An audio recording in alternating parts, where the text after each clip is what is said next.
फरेब झूठ दगाबाजी जिसकी फितरत थी। फरेब झूठ दगाबाजी जिसकी फितरत थी, मैं उसकी बात पे क्यों एतबार कर बैठी। मैं जिसके हाथ से खत उसको भेजा करती थी, मेरी बहन उसी लड़के से प्यार कर बैठी। भाई क्या बात है। कॉमेडी के वीडियोस देखने के लिए हमारे चैनल को लाइक और सब्सक्राइब करें।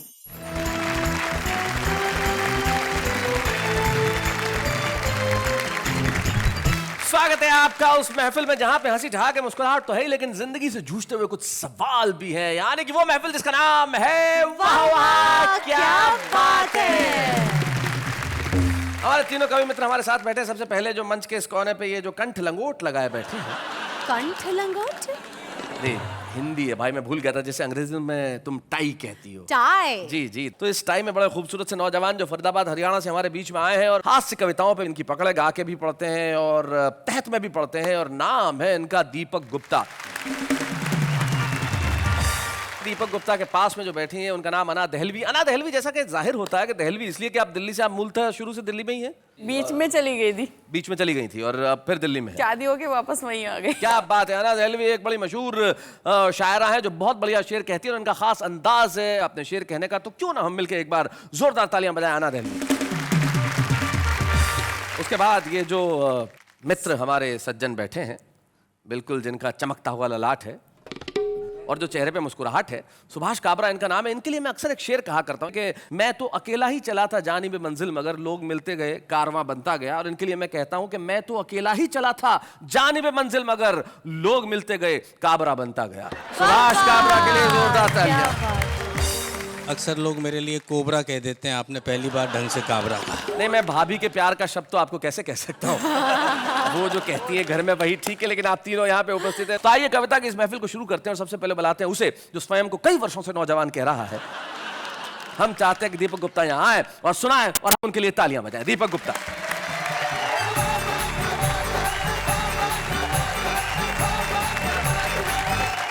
भाई अभी मेरी तारीफ में कह रहे थे कि मैं बहुत सालों से अपने आप को जवान समझता हूँ। मैं समझता नहीं, मैं हूँ भी। अच्छा। मेरी मार्केट वैल्यू अभी तक वैसे ही बरकरार है जैसी मेरी 20 साल पहले थी। वाह। मुझे एक खूबसूरत लड़की से कभी जवानी में मोहब्बत हुई। अच्छा। काबरा जी कहने लगे कि आप अभी बुजुर्ग हो गए। मैंने कहा नहीं, मैं अब बुजुर्गों की सोहबत में रहने लगा। जब मुझे उनसे मोहब्बत हुई, मैं उनके घर उनका हाथ मांगने गया। उनके भाइयों ने और उनके पिताजी ने मेरा बहुत तबीयत से स्वागत किया। अच्छा। स्वागत करने के बाद जब उन्होंने मुझे धक्के मारकर गेट से बाहर निकाला, वाह। मैं अपने कपड़े झाड़ता हुआ उठ के फिर उनके पास गया। मैंने कहा जी फिर मैं ना समझूं। देखिए, मार्केट वैल्यू तो मेरी आज भी वैसी है जैसे पहले थी। एक छंद आपको सुनाता हूं। सुनाइए। कि एक बार कॉलेज में मेरी कविताएं सुन कुछ लड़कियां हो गई थी मेरी फैन जी। क्या बस उस रोज से ही उड़ गई नींद मेरी और कुछ दिन तक आया ना ही चैन जी। क्या बात है। क्योंकि एक कोमल सी कामनी से वहां मेरा टकराया चश्मा कर गए नैन जी। पर उसके भाई को देखते ही मैंने कहा जैसी आपकी बहन वैसी मेरी बहन जी। देखिए, अभी पिछले दिनों हमारे देश में करवा चौथ का व्रत किया जी। कि करवा चौथ के दिन अपनी पत्नी का मन रखने के लिए मैंने भी व्रत रखा। सुबह से ना पानी पिया ना खाने में कुछ चखा। अच्छा। शाम को जब घर आया, पत्नी से फरमाया बता डार्लिंग ऐसा क्या करूं कि तेरी जिंदगी में ऐश हो जाए। पत्नी मुस्कुराते हुए बोली कुछ ऐसा कर दो तुम्हारी जीवन बीमा पॉलिसी कैश हो जाए। बहुत अच्छे। लेकिन हमारी स्थितियां बहुत विचित्र हो जाती हैं कई बार, क्योंकि मुझे याद है एक कवि के घर डकैती डालकर जब डकैत जाने लगे तो कवि की आंखों से आंसू आने लगे। उसने जाते हुए डकैतों को बुलाया, आवाज लगाकर बोला भैया ये संदूक भी ले जाओ उठाकर। अच्छा। तभी एक डकैत बोला यार आदमी अपना सामान लुटवाए इतना अकलमंद तो नहीं है, सच सच बताए इसमें तेरी बीवी बंद तो नहीं है।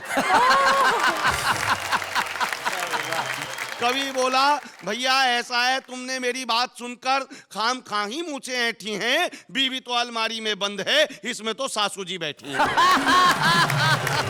भाई बहुत बढ़िया, बहुत अच्छे दीपक। एक रिश्ता वो इस मंच के माध्यम से आप तक पहुंचाऊं जो हमारे ही देश में पाया जाता है कि एक आदमी ने करके शादी रजिस्टर्ड करा दी। अच्छा, शादी रजिस्टर्ड करा दी, रजिस्ट्रार ने भी मोहर लगा दी, बदले में उसे एक सर्टिफिकेट मिला, देखते ही खिला, फिर अनायास हो गया उदास, अपना मुंह खोला, रजिस्ट्रार से बोला साहब ये सर्टिफिकेट तो जाली है। अच्छा, क्योंकि इसमें शादी की एक्सपायरी डेट का कॉलम खाली है। तो रजिस्ट्रार ने उसे बताया, बड़े प्यार से समझाया, ऐसा नहीं कि हमारे यहाँ शादियां ही होती हैं या तलाक के मुकदमे दायर नहीं होते हैं, पर ये हिंदुस्तान के मेरे दोस्त, यहाँ पर आदमी एक्सपायर होने के बाद भी रिश्ते एक्सपायर नहीं होते हैं। क्या बात है भाई, वाह वाह वाह वाह, बहुत बढ़िया दीपक, बहुत अच्छे। जब आदमी को प्यार होता है तब उसकी मानसिकता कैसी हो जाती है, मैंने कोशिश करी हाँ, कि गैलरी से झांकती पड़ोसन तो दिखती है, खिड़की में खड़ा उसका बाप नहीं दिखता। प्यार वाला राग जब बजता है दिल में तो आरती आजान का आलाप नहीं दिखता। प्यार करने का हक सबको मिला गया, प्यार करने में कोई पाप नहीं दिखता, पर जब देखता हूँ उसके मैं भाइयों को अपना मिलन या मिलाप नहीं दिखता। तो रथ पे सवार स्वर्ग अप्सराएं दिखती हैं, भैंसे पे सवार यमराज नहीं दिखता। मंच पर बैठी हुई कवित्री तो दिखती है, माइक पे खड़ा कविराज नहीं दिखता। किसको मैं दिल दूं और किसको मैं प्यार करूं, मुझे यहाँ कोई गमराज नहीं दिखता। प्यार के कीटाणु मेरे भीतर समा गए हैं, मुझे अपना कोई इलाज नहीं दिखता। क्या बात है भाई, वाह वाह वाह वाह, इलाज नहीं दिखता।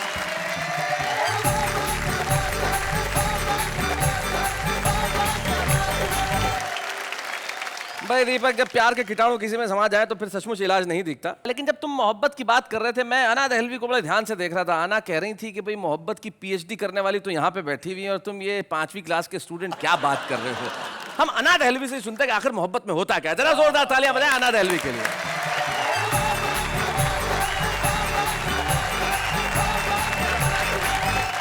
मैं जब तक यहाँ तक उठकर आई शैलेश जी, तो मुझे ये दीपक जी ने बहुत कुछ कहा। जी, मेरी आदत में शामिल है, मैं किसी का कर्ज नहीं रखती, चुका दिया करती हूँ। अच्छा, 4 पंक्तियाँ इनको समर्पित करना चाहती हूँ जी, बल्कि समर्पित ही क्या, इनको श्रद्धांजलि अर्पित।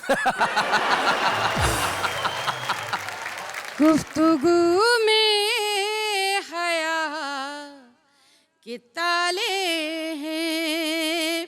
हमारे बच्चों को बता दो गुफ्तगू मतलब। गुफ्तगू में हया के ताले हैं, और लब पर अदा का पहरा है। लड़कियों को समझ न पाओगे, ये समंदर बहुत ही गहरा है। क्या बात है। बहुत शुक्रिया, बहुत मन से सुना। और 4 पंक्तियां पढ़ना चाहती हूँ जी। मेरी तस्वीर अपने पर्स में रखता है वो लड़का। सुनिएगा। मेरी तस्वीर अपने पर्स में रखता है वो लड़का, सफर में साथ रहता है वो अक्सर आहें भरता है। कभी मजनू के और लैला के वो किस्से सुनाता है, मगर खुलकर नहीं कहता कि मुझसे प्यार करता है। भाई क्या बात है। बहुत धन्यवाद। और मेरा एक मुक्तक बड़ा फेमस हुआ, वो मैं सुनाना चाहती हूँ इस मंच से। कोई ये बोला के जलवे लुटाने आई थी, अच्छा, कहा किसी ने के बिजली गिराने आई थी।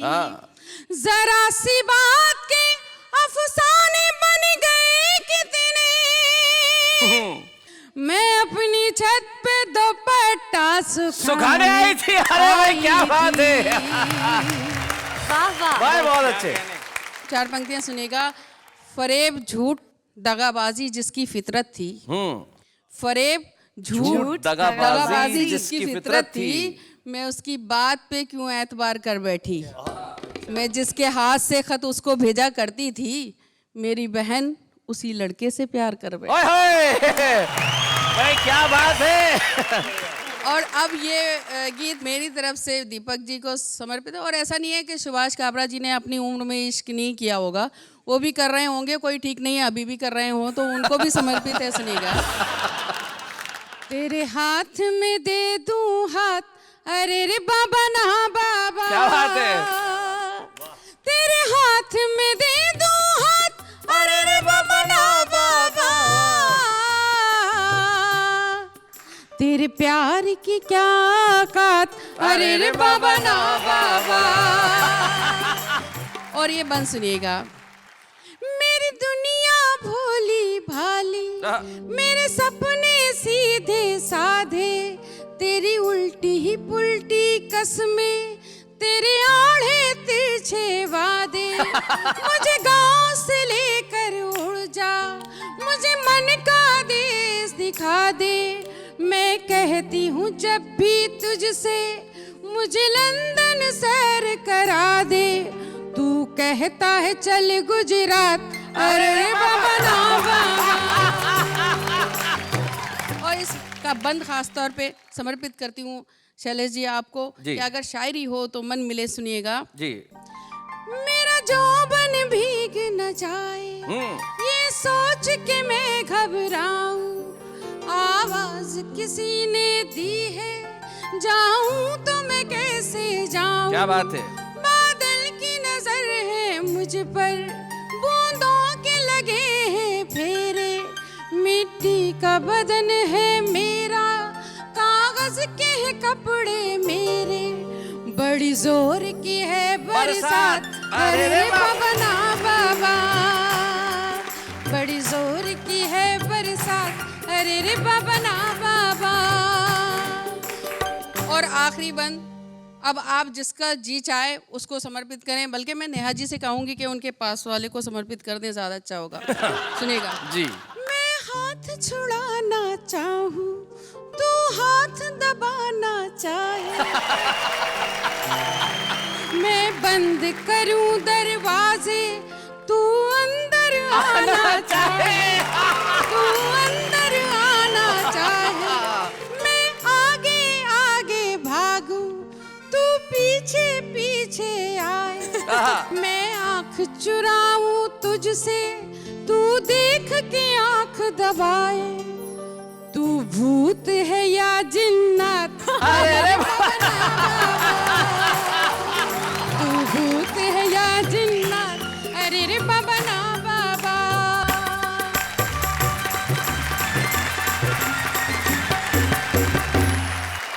अना जी, आप जाने लगी तो लोग कह रहे हैं अरे बाबा ना बाबा, ना रुक जाइए, बाबा, थोड़ी देर रुक जाइए। actually। राही बस्तवी एक शायर है जिन्होंने शायद सबसे पहले ये एक गीत कहा था कि तुझे कौन करेगा प्यार, अरे बाबा ना बाबा। और फिर अरे अरे रे बाबा ना बाबा पे बहुत खूबसूरत गीत लिखे गए, जिसमें से बड़ा ही खूबसूरत गीत पढ़ा आपने। और सुभाष जी को आपने कहा कि बुजुर्ग हैं और मोहब्बत के शेर भी सुनाती रहीं।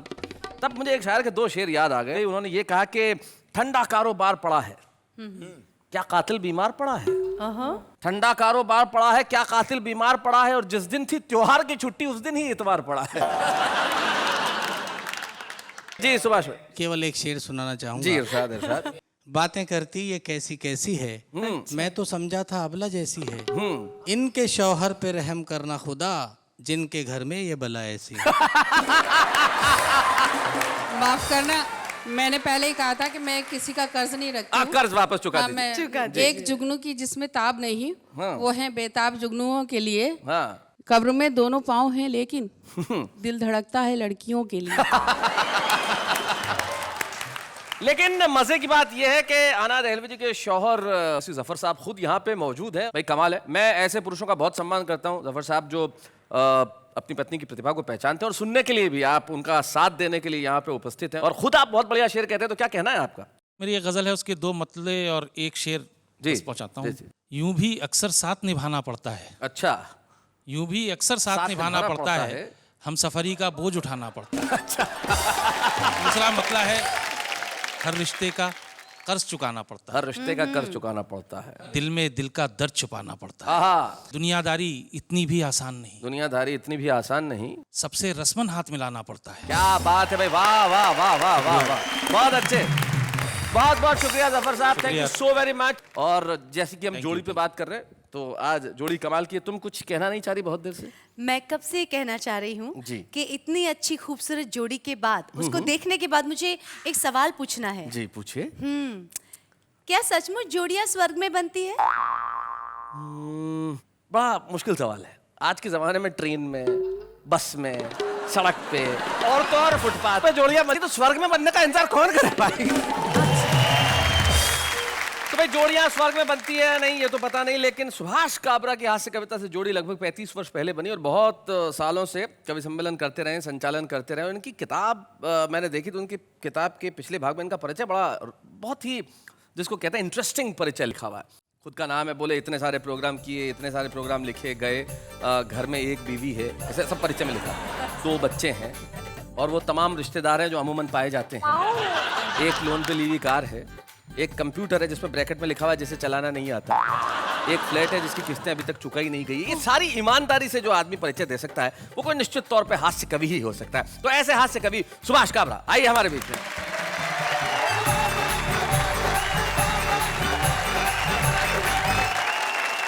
दीपक गुप्ता घर में वाइफ रखते हैं, ये तो मुझे पता था। हाँ। और अन्ना तो शौहर को लेकर ही आ गई। तो मुझे लग रहा है कि ये इतने भव्य मंच पर आकर थोड़ी सी देर के लिए बहक गए थे। बहुत शरीफ लोग हैं दो, बहुत शरीफ, बहक गए थे। 2 पंक्तियां। स्वागत। ये जो 2 लोग बहकते हुए घर जाएंगे, घर पहुंचते ही संभलने की सजा पाएंगे। बहुत अच्छे। कहाँ से शुरू करूं? आगरा कई बार जाता रहा अपने निजी कारणों से। ठीक हमें होने पता के है बाद वहाँ। नहीं, इन्हें पता है क्योंकि ये तो अभी भी जाती है मंथली चेकअप के लिए। अरे ये लड़की तो मेरे पास वाले वार्ड में। हाँ, ये मंथली चेकअप परमानेंट है वहाँ की। एक बार ठीक होने के बाद गया, ताजमहल देखा। 4 पंक्तियों का जन्म हुआ, आप तक पहुंचाता हूँ। इन 4 पंक्तियों की ये खासियत है जी। कि ये बहुत मशहूर पंक्तियां हैं मेरी, और मैंने आज सुबह ही लिखी हैं। कि मिस्टर शाहजहां, खाविंदे मुमताज महल, एक बार फिर से हिंदुस्तान में आओ। हाँ, इस बार आगरे में नहीं, मुंबई में अपनी महफिल जमाओ। क्या बात है। अरे बनाया होगा किसी जमाने में तुमने ताजमहल, आज की तारीख में 2 रूम किचन बना के दिखाओ। क्या बात है, आज की वाह वाह तारीख में वाह 2 रूम वाह किचन। भाई, बहुत बढ़िया। अब नवाबों की आदत होती थी कि वो 2 पंक्तियां कहो तो 4 लौटाते थे। आप तो रहे हो काफी नवाबों के साथ क्या इस बात जमाने है। से, तो उन्होंने 8 भेज दी। अच्छा, लिखते हैं, आज भी मिलती हैं सरेआम सैकड़ों मुमताज, और सभी को ताज की ख्वाहिश है, मगर लहू में एक कतरा भी मोहब्बत का नहीं आहा, है, संगे मरमर पे टिकी सबकी नजर। क्या बात है भाई, वाह वाह वाह वाह, बहुत अच्छे। अगर कहीं कोई सही मुमताज पाई भी गई, वक्त के हाथों जिंदा ही दफनाई गई। क्या बात है, वाह वाह वाह। वक्त के हाथों जिंदा ही दफनाई गई, ऐसे हालात में अब ताज मेरा बाप बनाए। ऐसे हालात में अब ताज मेरा बाप बनाए, जिसे जरूरत हो वो कमबख्त अपने आप बनाए। क्या बात है, वाह वाह वाह वाह, बहुत अच्छे। नेताओं पे कुछ बातचीत करनी चाहिए, हालांकि बातचीत करने लायक तो रहे नहीं, बहुत जी, कम रहे लेकिन हैं। फिर भी कैसे कैसे गोत्र के नेता हो गए, कुछ टुकड़े सुनाता हूँ आपको। कि पनवाड़िन ने, जो पान की दुकान पर बैठता है उसकी पत्नी को पनवाड़िन कहते हैं। जी, पनवाड़िन। पनवाड़िन ने पनवाड़ी का चरित्र देश के नेताओं के चरित्र से बहुत ऊंचा बताया। क्या बात है। 60 साल से हिंदुस्तान का नक्शा दुकान पर टंगा है शैलेश भाई, लेकिन पनवाड़ी ने हमेशा केवल पान पर चूना लगाया। क्या बात है भाई, वाह हमेशा वाह केवल वाह, बहुत अच्छे। कुछ और बातें देखें नेताओं के बारे में। कि नेताजी ने गांव पहुंचकर गांव वालों को जमा किया और पूछा, क्या अभी भी आपके गांव में जहरीले सांप हैं? तो किसान बेचारे हाथ जोड़कर बोले, वो किसी जमाने में थे साहब, आजकल तो यहाँ से वहाँ तक बस आप ही आप हैं। भाई वाह वाह वाह वाह वाह, बहुत अच्छे। वाह वाह वाह वाह। बिल्कुल आपने सही कहा कि वो जहरीले सांप की जगह आप ही आप हैं। मुझे एक हमारे कवि हैं तेज नारायण बेचैन, वो भिंड मुरैना में रहते हैं, डाकुओं का क्षेत्र है, तो वहां से उनकी कविता की 2 पंक्तियां मुझे याद आती है। वो कहते हैं कि तोप तमंचे छुरे कतरनी पहने चाकू भेज दिए, सीमा की रक्षा करने कई वीर लड़ाकू भेज दिए। वाह वाह। तो सचमुच अब तो सब जगह आप ही आप हैं। जो बात कही उससे मुझे मणि मधुकर जी की याद आती है। जी, पंक्तियां सुने उनकी। छिपकलियां गांधी जी की तस्वीर के पीछे से निकल कर आती हैं और अपना शिकार मुंह में दबोच कर फिर से गांधी जी की तस्वीर के क्या पीछे बात चली है, जाती वाह, हैं। वाह, वाह। फिर से बहुत गांधी जी की बहुत तस्वीर के पीछे चली जाती हैं। वाह वाह काव्य बहुत साहब, अच्छे। वाह वाह। लेकिन इस सब के बावजूद हमारी एकता को, अखंडता को कोई खतरा नहीं है शैलेश भाई। जी। लोग कहते हैं यहाँ से टूट रहा है देश, वहां से टूट रहा है, ऐसा कुछ भी नहीं है। शीर्षक है एकता। कन्याकुमारी से कश्मीर तक और झोपड़पट्टी से जागीर तक, सबके इरादे नेक हैं, हम सब एक हैं। सबके इरादे नेक हैं, हम सब एक हैं। रेलवे स्टेशन पर चाय की दुकान में चाय बनाने वाला लड़का देश का सच्चा सपूत है। हाँ, हर स्टेशन पर मिलने वाली पानी जैसी चाय हमारी एकता का सबसे बड़ा सबूत है। क्या बात है, हमारी एकता का सबसे बड़ा सबूत है। सबसे बड़ी बात मुझे ये लगती है कि हिंदी की बातें सब लोग करते हैं, जी। हिंदी के लिए काम करने वाले लोग बहुत कम हैं। जबकि मेरा ये मानना है कि यदि आपको कार चाहिए आज के ज़माने में तो आपको अंग्रेजी की शरण में जाना ही पड़ेगा, लेकिन यदि आपको संस्कार चाहिए तो आपको अपनी भाषा का क्या सम्मान बात? करना ही पड़ेगा। वाह वाह, क्या बात है। 8-10 पंक्तियां आप तक पहुंचाता हूं स्वागत। कि हमने ये जाना है पर्चे जांच जांच के, हमने ये जाना है पर्चे जांच जांच के, अनपढ़ होते जाते पोथी बाँच बाँच के, अनपढ़ होते जाते पोथी बाँच बाँच के। हिंदी की खाने वाले अंग्रेजी गाते हैं, हिंदी की खाने वाले अंग्रेजी गाते हैं। बेटे ये नादान माँ को भूल जाते हैं, बेटे ये नादान माँ को भूल जाते हैं। कंप्यूटर का युग है आगे बढ़ते जाइए, लेकिन हमको मेमोरी से मत मिटाइए। क्या बात है? क्या बात है? पिज़्ज़ा खाने वाली पीढ़ी पैदा होती है, लेकिन मक्के की रोटी है। वाह वाह वाह, बहुत अच्छे।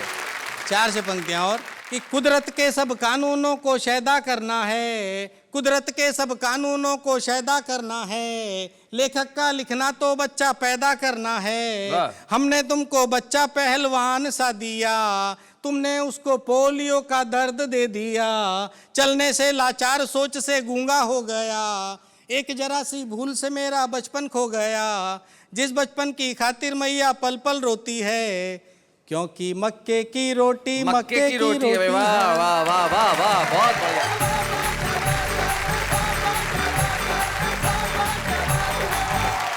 सचमुच सुभाष जी, आपने बिल्कुल ठीक बात कही कि मक्के की रोटी है। जो हमारी अपनी संस्कृति है उसे हम कैसे भूल जाएं। कितना ही पिज्ज़ा और बर्गर क्यों ना खा ले, लेकिन जो माँ के हाथ की रोटी पकती है उसे भूलना संभव नहीं है। Correct. कितना ही विमानों में क्यों ना बैठ जाए, महंगी से महंगी कार क्यों ना चला, लेकिन जब बचपन में किराए पे घंटे भर के लिए साइकिल लेके जाया करते थे, वो सुख वापस पैदा हो नहीं सकता। हमें उधार की भाषाओं की शायद बाहरी आवरण में ज़रूरत पड़ती हो, लेकिन हमारे भीतर अपनी भाषा है, और हमारे भीतर की इस भाषा के विकास के लिए जो हिंदी कविताओं का वो कार्यक्रम है जिसका नाम है वाह वाह वाह, क्या बात है। और कमाल ढंग से बातचीत करते हैं। नाम है उनका तनुज महाशब्द, यानी कि तारक मेहता का उल्टा चश्मा के मिस्टर अय्यर। अय्यर।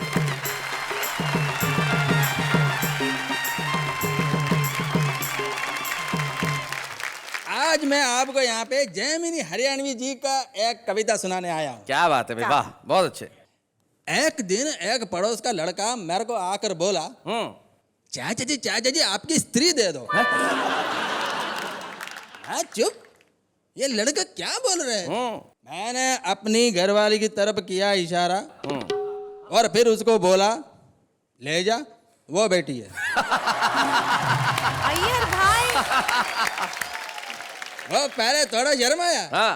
बोले चाचा जी ये नहीं जो करंट मारती है वो। तो मैंने उसको बोला कि बावड़ी पूछ, तू उसको हाथ लगा कर तो देख, वो करंट भी मारती है। Thank you very much, thank you. बहुत बढ़िया। मैं सोच रहा था जब अय्यर जैमिनी हरियाणवी की कविता पढ़ रहे थे, तो एक भारत का व्यापक स्वरूप मुझे यहाँ देखने को मिल रहा था। शायद इससे बेहतर ढंग से हंसते हुए मुस्कुराते हुए हम हिंदुस्तान को यहाँ नहीं दिखा सकते। अगर आप यहाँ जोड़ीदार नहीं होती तो मैं कितना लकी होता। नहीं, मेरे कहने का मतलब है अगर आप नहीं होती तो नहीं होती भाई, लेकिन अभी आप हैं, नजर आ रही हैं, छुपी भी नहीं है। कुछ चीजें होती है जो छुपती नहीं है, होती है तो नजर आती है, जैसे कि प्रतिभा। इसलिए वाह वाह क्या बात है का जो हमारा एक सेगमेंट है जो बड़ा ही पॉपुलर है, कविता के छुपे रुस्तम, हम उसमें एक ऐसे कवि को बुलाते हैं जो शायद आज देश के कविता के आसमान पे सब लोगों द्वारा नहीं जाना जाता हो, लेकिन उसमें अकूत प्रतिभा है। दिल्ली से हमारे बीच में आते हैं आज के हमारे छुपे रुस्तम, रसिक गुप्ता।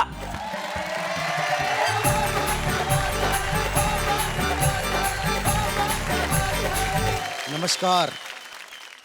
वाह वाह, क्या बात है कि लोकप्रियता 2 पंक्तियों में बताना चाहता हूं। जी। जब से पागल खाने वाले अपने पागलों को वाह वाह क्या बात है दिखाने लगे हैं, कुछ पागल तो ठीक होकर हंसते हंसते घर जाने लगे हैं। वाह वाह, क्या बात है। और कुछ यहाँ आकर कविता सुनाने लगे हैं। भाई क्या बात है। और जो समय वाह वाह क्या बात का है, उस समय पेश होने वाले कई कार्यक्रमों की स्थिति बिल्कुल ऐसी हो गई है जैसी रोडवेज की बसों की स्थिति होती है। क्या बात है। रोडवेज की बसों की स्थिति बताता हूं कि आप रोडवेज पे चढ़े या रोडवेज आप पे चढ़े, टिकट आपका ही कटेगा। अच्छा, अगर कंडक्टर सो जाए तो किसी का टिकट नहीं कटता, और ड्राइवर सो जाए तो सबका टिकट एक साथ कट जाता है। बहुत अच्छे।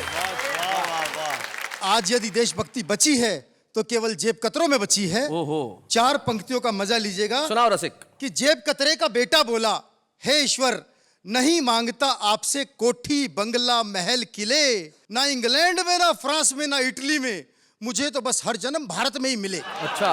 तो बाप बोला, मैं धन्य हुआ जो जेब कतरे का बेटा होकर भी तेरी रगों में देशभक्ति का रक्त बहता है।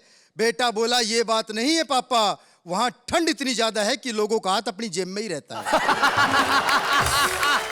वाह वाह वाह वाह वाह। अच्छा, मैं तो एक बार पप्पुओं के स्कूल में चला गया। पप्पुओं के स्कूल में? मैंने पूछा कि भाई तुम सारे के सारे पप्पू पास कैसे हो जाते हो? बोला जी नकल चला के। मैंने कहा कभी पकड़े नहीं जाते? बोला पकड़े जाने का सवाल ही नहीं है, नकल हम हाथ पर लिखते हैं, जब चेकिंग करने वाले आते हैं तो कर लो, अंदर तो कुछ निकलता ही नहीं। अच्छा, एक पप्पू फेल हो गया तो मैंने उससे पूछा, आपने इस टेक्नोलॉजी का प्रयोग नहीं किया? बोला भाई साहब किया था, किस्मत ही खराब थी, नकल हाथ पर लिखी थी, अजब खेल हो गया, वॉशरूम में हाथ धो लिए, पप्पू फेल हो गया। बहुत अच्छे। और 2 पंक्तियों का मजा लीजिएगा कि मैंने अपने मकान मालिक से कहा, एक दिन लोग कहा करेंगे कि तुम्हारे मकान में एक बड़ा कवि रसिक गुप्ता रहता था, गुरु उस दिन तू पूरे मोहल्ले में छा जाएगा। बोला शाम तक किराया नहीं दिया तो वो दिन आज ही आ जाएगा। अच्छा, एक भिखारी को मैंने रुपया दिया, बोला बाबूजी ये क्या? पिछले चौराहे के भिखारी को 10 रुपए और मुझे 1 रुपया पकड़ाया है। मैंने कहा भैया तुझे कैसे पता? नु बोला देखो जी SMS आया है। अच्छा, भिखारी आजकल हाईटेक हो गए हैं। एक भिखारी की दुआएं सुन के माथा पीट लिया मैंने अपना। भिखारी बोला, यूं हिमाकत की नजर से ना देख, एक दिन ब्यूटी क्रीम लगा के अपना चेहरा भी गोरा होगा, अपने हाथ में भी ऐसा ही ब्रांडेड कटोरा होगा, निकाल जेब से करारा सा नोट और ले ले मेरी दुआ, जा तेरे घर भी मेरे जैसा छोरा होगा। वो डॉक्टर ने अपनी खूबसूरत नर्स को नौकरी से निकाल के पत्ता कर दिया साफ। तो नर्स बोली, बिना गलती नौकरी से निकालना कहाँ का इंसाफ? तो डॉक्टर बोला, मैंने एक पेशेंट को कहते सुना है, नर्स क्या है, ब्यूटी क्वीन है, अखियों से गोली दाग जाती है, और मेरी आधी बीमारी तो इसकी मुस्कुराहट से ही भाग जाती है। बहुत अच्छे।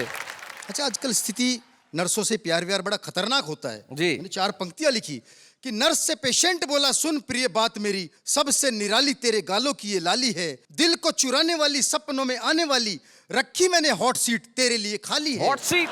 तो नर्स बोली, होश में आते ही तू लगेगा रोने, मैं भी जाली, डॉक्टर की डिग्री भी जाली है, और दिल को तो मैंने हाथ भी नहीं लगाया झूठे, मैंने तो सिर्फ तेरी किडनी निकाली है।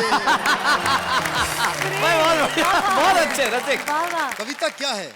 कविता एक आयुर्वेदिक औषधि है, जितनी पुरानी उतनी ही गुणवती कहलाएगी। अरे ये अंग्रेजी की दवा नहीं जो एक्सपायर हो जाएगी। वाह वाह वाह वाह वाह, बहुत बढ़िया। तो कविता की शक्ति मैं बताना चाहता हूँ 4 पंक्तियों में। क्या बात? कि एक बार एक सपेरा जहरीले सांपों के बीच दिखा रहा था अपना कमाल, यानी वही पापी पेट का सवाल। लोग उसकी बहादुरी पर रुपया 58-54 दे रहे थे और सस्ते में ही खेल का मजा ले रहे थे कि अचानक उसके चेहरे पर मौत का साया मंडराने लगा, और उसकी हालत देखकर मुझे उस पर बड़ा ही तरस आने लगा। मैंने पूछा, हे सपेरे भाई, क्या तुझे किसी जहरीले सांप ने काट खाया है जो तू इतना घबरा रहा है? वो बोला, नहीं बाबूजी, वो सामने से पुलिस वाला डंडा लिया रहा है। क्या बात है भाई, वाह वाह वाह वाह।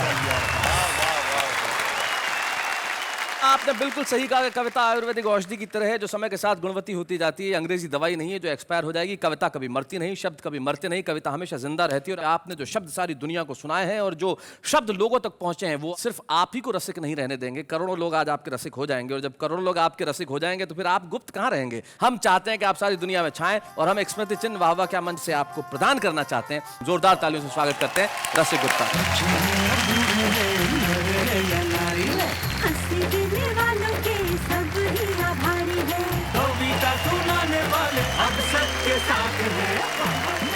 आज के हमारे छुपे रुस्तम रसिक गुप्ता ने शानदार कविताएं सुनाई। हमने एक स्मृति चिन्ह दिया लेकिन उससे कहीं बड़ा है वो।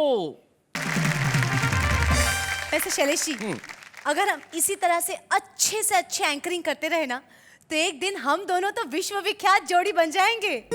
विश्वविख्यात जैसे रोमियो जूलियट। यस। जैसे Shri Farhad. Oh my God yes. क्या यस यस यस, ये तमाम वो जोड़ियां हैं जो अपने जीते जी कभी फेमस नहीं हुई थी। सोचना चाहिए कोई चीज हाँ भरने के पहले सोचना तो चाहिए, लेकिन क्या है साहब, सोच जो है वो तो कहीं भी उपजती है। हाँ। अब आप कविता लिखने के पहले शायद बहुत कुछ सोचते होंगे कि ऐसे लिखूं वैसे लिखूं, लेकिन ये जो हमारी आम जनता है ना ये सोचती नहीं है, ये तो लिख देती है। जो मन में आता है वो कहती है। इनके दिल में कविता के बारे में क्या सोच है जरा सुनते। उसने कहा तुम मेरे देवदास मैं आपकी पारो, अभी मोटरसाइकिल बंद हो गई है, नीचे उतरो धक्का मारो। एक शेर सुनाया तो उस्ताद बन गए, कल तक नकल मारते थे आज होशियार बन गए। अपना बच्चा रोए तो दिल में दर्द होता है, दूसरों का बच्चा रोए तो सर में दर्द होता है। अपनी बीवी रोए तो सर में दर्द होता है, दूसरों की बीवी रोए तो दिल में दर्द होता है। हमने उनकी याद में पूरा साल गुजार दिया, हमने उनकी याद में पूरा साल गुजार दिया, पर वो नहीं आया आज तक जिसे हमने उधार दिया। वाह वाह क्या बात है।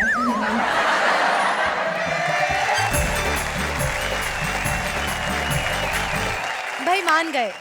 मेरे हिसाब से तो हमारे देश में हर व्यक्ति के अंदर एक कवि छुपा है। हर व्यक्ति के अंदर एक कवि तो छुपा है, लेकिन ऐसे कवि कम है जिसे हर व्यक्ति जानता हो। हाँ। लेकिन कुछ लोग होते हैं जिन्हें व्यक्ति इस देश के जानते हैं, उनके कामों की वजह से, उनकी कविताओं की वजह से, उनके अंदाज की वजह से। हमारे बीच में एक ऐसे ही कवि हैं जो पिछले 30-35 सालों से हिंदी कवि सम्मेलनों पर संचालन करते रहे हैं, अपनी छोटी छोटी चुटली कविताओं से लोगों का मन मोहते रहे हैं। जिंदगी में उन्हें बहुत सम्मान मिले होंगे, लेकिन कविता के मंच पे सारी दुनिया के सामने एक सम्मान हम भी देना चाहते हैं। हम सम्मान कर रहे हैं आज यहाँ सुभाष काबरा का।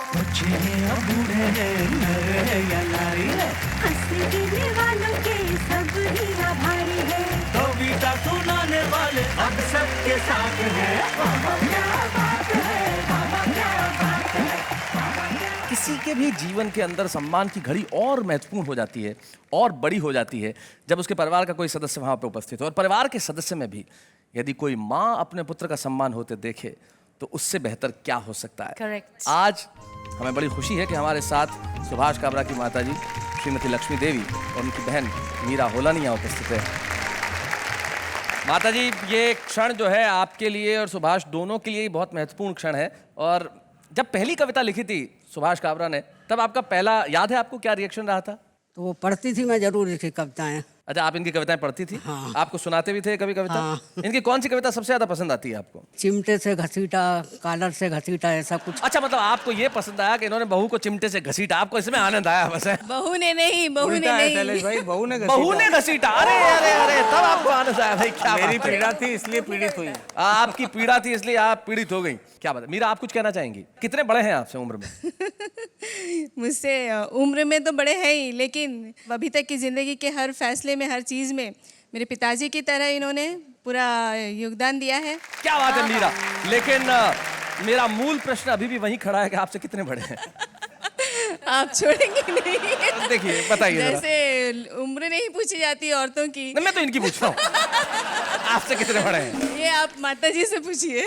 जी, कितना फर्क है दोनों में?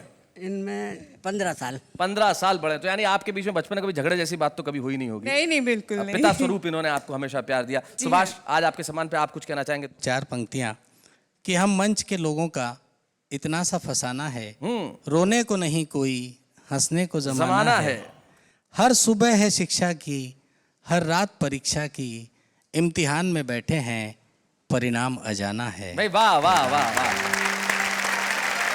हास्य की बात करने वालों की, भीतर चाहे कितने भी आंसू हो लेकिन वो आपके लिए लेके आते हैं मुस्कुराहट। तब जाते आते मुझे एक कवि की 2 पंक्तियां याद रहती है। वो कहते हैं कि तन्हा तन्हा दुख झेलेंगे, महफिल महफिल गाएंगे, जब तक आंसू पास रहेंगे तब तक गीत सुनाएंगे। मिलते हैं फिर से। वाह वाह, क्या बात है। मैं